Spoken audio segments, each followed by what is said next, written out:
ഏതൊരു നാഗരികതയെയും കൂടുതൽ വികാസത്തിലേക്കോ പരിപൂർണമായ അധികാര കൈമാറ്റത്തിലേക്കോ നയിക്കാനുതകുന്ന പ്രധാന ഘടകം വിദ്യാഭ്യാസമാണെന്ന യാഥാർത്ഥ്യം രാഷ്ട്രീയ സ്വയംസേവക് സംഘ് അന്നേ തിരിച്ചറിഞ്ഞിട്ടുണ്ട്. മതേതര ജനാധിപത്യ പാരമ്പര്യങ്ങളിൽ കെട്ടിപ്പടുത്ത വിദ്യാഭ്യാസ സമ്പ്രദായത്തെ പാടെ തളർത്തുക എന്നതായിരുന്നു രാജ്യത്തിന്റെ അധികാരത്തിലെത്തിയ ശേഷം അവർ ഏറ്റെടുത്ത നടപടി. മതേതര മൂല്യങ്ങൾക്ക് പകരം മറ്റു ചിലത് പ്രതിഷ്ഠിക്കാനുള്ള നടപടികൾ നേരിട്ടുള്ളതും വ്യക്തവുമായിരുന്നു. ഓഗസ്റ്റ് 6-ന് RSS തലവൻ മോഹൻ ഭാഗവത് ജൻസി തലമുറയുമായി നടത്തിയ സംവാദത്തിൽ ഇത് പ്രകടമായിരുന്നു. വിദ്യാഭ്യാസ സമ്പ്രദായത്തെ തകർക്കാൻ ലക്ഷ്യമിട്ടവർ തന്നെ അവർ തന്നെ നട്ടുപിടിപ്പിച്ചു വളർത്തിയെടുത്ത പ്രതിസന്ധി പരിഹരിക്കാൻ ശ്രമിക്കുന്നതായിരുന്നു ഭാഗവതിന്റെ വർത്തമാനത്തിന്റെ ഉള്ളടക്കം. വിവിധ രീതികളിലാണ് വിദ്യാഭ്യാസ മൂല്യങ്ങൾക്ക് വിനാശം വരുത്തിയത്. പുരാതന നാഗരിക മൂല്യങ്ങൾ, സാംസ്കാരിക ഐക്യം, ദേശസ്നേഹം എന്നിങ്ങനെ വാചക കസർത്തിൽ ചാലിച്ചതാണ് പുതിയ വിദ്യാഭ്യാസ നയം അഥവാ NEP. എന്നാൽ അതിൽ ചാർത്തിയിരിക്കുന്ന മുദ്രയാകട്ടെ RSS ഉയർത്തുന്ന ഹിന്ദുത്വ പ്രത്യയശാസ്ത്രത്തിന്റേതാണ്. വിദ്യാഭ്യാസ മേഖലയിലേക്ക് കോർപ്പറേറ്റ് മേഖലയുടെ അനിയന്ത്രിതമായ കടന്നുവരവ് അനുവദിക്കാൻ നയത്തിനുള്ളിൽ അടങ്ങിയിരിക്കുന്ന നീക്കം വിനാശകരവുമാണ്. തലമുറകൾക്ക് വിദ്യാഭ്യാസം നൽകുക എന്ന ഭരണകൂടത്തിന്റെ ഉത്തരവാദിത്വം തത്വദീക്ഷയില്ലാത്ത സ്വകാര്യ വ്യക്തികൾക്ക് അടിയറവ് വയ്ക്കുന്നതിലേക്ക് നയിക്കുന്നതാണ് കാര്യങ്ങൾ. പ്രാഥമിക വിദ്യാലയങ്ങൾ മുതൽ സർവകലാശാലകൾ വരെയുള്ള വിദ്യാഭ്യാസ ഗവേഷണ സ്ഥാപനങ്ങളിൽ RSSന്റെയും അനുബന്ധ സംഘടനകളുടെയും ഭാരവാഹികളുടെയും പ്രവർത്തകരെയും നിയമിച്ചു.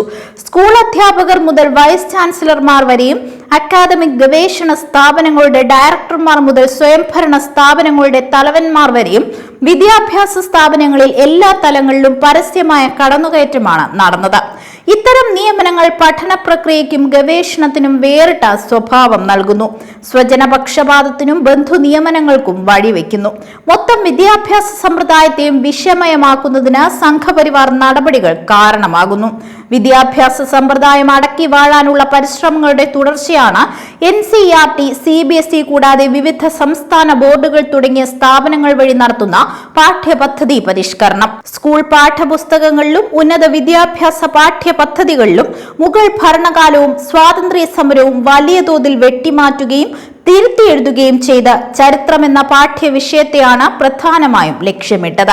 RSSന്റെ മുസ്ലിം വിരുദ്ധ നിലപാടിന് അനുയോജ്യമായ രീതിയിൽ ഊന്നിയുള്ളതായിരുന്നു ഇടപെടലുകൾ. ചരിത്രത്തിൽ പ്രതികൂലവും വിനാശകരവുമായ പങ്കുവഹിച്ചിട്ടുള്ള RSSനെയും ഇതര ഹിന്ദുത്വ ബിംബങ്ങളെയും ചരിത്രത്തിൽ ഉൾക്കൊള്ളിക്കുന്നതിനു വേണ്ടിയാണ് ഇത്തരം ചെയ്തികൾ. പാഠ്യപദ്ധതി കടുത്ത നിരീക്ഷണത്തിലാണ് ഇപ്പോൾ. ഹിന്ദുത്വ ദേശീയതയ്ക്ക് അസൗകര്യമുണ്ടാക്കുന്ന ഒന്നും അതിൽ തുടരാൻ അനുവദിക്കില്ല. ജാതി, ലിംഗഭേദം എന്നിവയെക്കുറിച്ചുള്ള ചോദ്യങ്ങൾ, സമൂഹത്തിലെ സംഘർഷങ്ങളും വൈരുദ്ധ്യങ്ങളും, വിവിധ തരം വിഭജനങ്ങളുടെ യാഥാർത്ഥ്യങ്ങൾ എന്നിവ സെൻസർ ചെയ്യപ്പെടുന്നു. ഇടതുപക്ഷ മതേതര പുരോഗമന ചിന്താഗതി പുലർത്തുന്ന എഴുത്തുകാരും ചിന്തകരും പുറത്താക്കപ്പെടുന്നു. വിദ്യാഭ്യാസ സമ്പ്രദായത്തിലെ RSS കയ്യേറ്റത്തിൽ ഏറ്റവും കുറഞ്ഞ ശ്രദ്ധ ലഭിച്ച ഒരു വശമുണ്ട്. RSS പ്രേരിത സംഘടനകളുടെ പ്രവർത്തനങ്ങൾക്ക് സർക്കാർ നൽകുന്ന സാമ്പത്തിക സഹായവുമായി ബന്ധപ്പെട്ടതാണ് ഈ വശം. ശില്പശാലകളും സെമിനാറുകളും സ്പോൺസർ ചെയ്യുന്നത് മുതൽ അനുയോജ്യമായ വിഷയങ്ങൾക്ക് സ്കോളർഷിപ്പുകൾ നൽകുന്നതിലേക്കും കാര്യങ്ങൾ നീങ്ങുന്നു.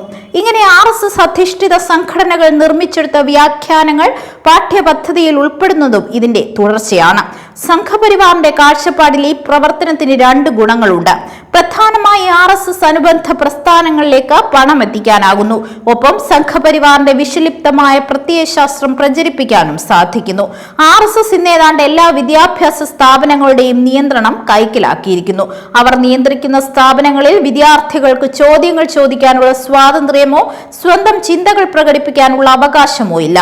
സ്വന്തം താല്പര്യങ്ങൾ പിന്തുടരാനും ആഗ്രഹിക്കുന്നത് ചെയ്യാനുമുള്ള സ്വാതന്ത്ര്യമില്ല. സ്വന്തമായി ചിന്തിക്കാൻ, ചോദ്യങ്ങൾ ചോദിക്കാൻ, അനുഭവങ്ങളിൽ നിന്നും വിവരങ്ങളും അറിവും നേടാൻ എന്നിവയ്ക്കെല്ലാം അവകാശം വിദ്യാർത്ഥികൾക്കുണ്ട് എന്ന തിരിച്ചറിവ് അധികാരികൾക്ക് അനിവാര്യമാണ്. വൈവിധ്യമാർന്ന അറിവിന്റെ സ്രോതസ്സുകളിലേക്ക് വിദ്യാർത്ഥികളെ നയിക്കുക എന്നത് സ്ഥാപനങ്ങളുടെയും അധ്യാപകരുടെയും കടമയാണ്. ഇത്തരം അവകാശങ്ങളാണ് അപകടത്തിലായിരിക്കുന്നത്. ക്രമേണ വിദ്യാഭ്യാസ സ്ഥാപനങ്ങൾ RSS നടത്തുന്ന സരസ്വതി ശിശുമന്ദിറുകളുടെ പതിപ്പുകളായി മാറുകയാണ്. ശിശുമന്ദിറുകളിലെ അധ്യാപന രീതി, പാഠ്യപദ്ധതി, ദിനചര്യ എന്നിവ ചെറുപ്പക്കാരുടെ മനസ്സുകളെ ഹിന്ദുത്വത്തിലേക്ക് എങ്ങനെ പ്രത്യയശാസ്ത്രപരമായി രൂപപ്പെടുത്താമെന്നതിൽ ഊന്നിയതാണ്.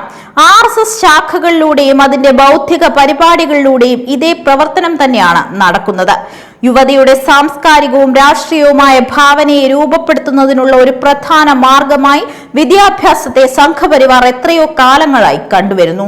മുസ്ലിങ്ങളെയും ഇതര മതസ്ഥരെയും ശത്രുക്കളായി ചിത്രീകരിക്കുന്ന രീതിയിൽ ചരിത്രവും സാമൂഹിക സ്വത്വവും എങ്ങനെ വക്രീകരിക്കാമെന്നും പഠിപ്പിക്കാമെന്നും അവരുടെ സ്കൂളുകളെ കുറിച്ചുള്ള പഠനങ്ങൾ അടിവരയിട്ടിട്ടുണ്ട്. വിദ്യാഭ്യാസ സമ്പ്രദായത്തിൽ RSS വരുത്തിവെച്ച നാശത്തിൽ നിന്ന് ഭാഗവതിന് ഓടിയൊളിക്കാൻ കഴിയില്ല. ജൻസിയെ രാജ്യദ്രോഹികളായി ചിത്രീകരിക്കരുതെന്ന പ്രസ്താവനയിലൂടെ ഭാഗവത് താൻ ഒരു മിതവാദിയാണെന്ന് സ്വയം അവതരിക്കാൻ ശ്രമിച്ചു.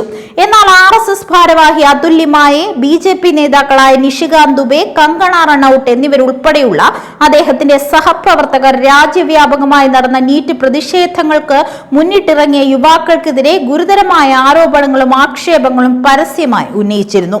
ഭാഗവത് ജൻസിയിലെ തിരഞ്ഞെടുത്ത അംഗങ്ങളുമായി നടത്തിയ സംവാദം സൂക്ഷ്മമായി ആസൂത്രണം ചെയ്ത ഒരു രാഷ്ട്രീയ തന്ത്രമാണെന്ന് ഇതിലൂടെ വെളിപ്പെടുന്നു. RSSന്റെ ഇത്തരം ഇരട്ടത്താപ്പ് യുവത തിരിച്ചറിയുന്നുമുണ്ട്. ചെറുപ്പക്കാരായ ഇന്ത്യക്കാരുടെ ഉദ്ദേശങ്ങളെയും ദേശസ്നേഹത്തെയും ആവർത്തിച്ച് ചോദ്യം ചെയ്ത RSS BJP നേതാക്കളെ പരസ്യമായി തള്ളിപ്പറയുക എന്നതിനൊപ്പം സംഘപരിവാർ നേതാക്കളിൽ നിന്ന് എന്തുകൊണ്ട് ഇത്രയും മ്ലേച്ഛമായ ഭാഷ വരുന്നുവെന്ന് RSS മേധാവി ആത്മപരിശോധന നടത്തണം.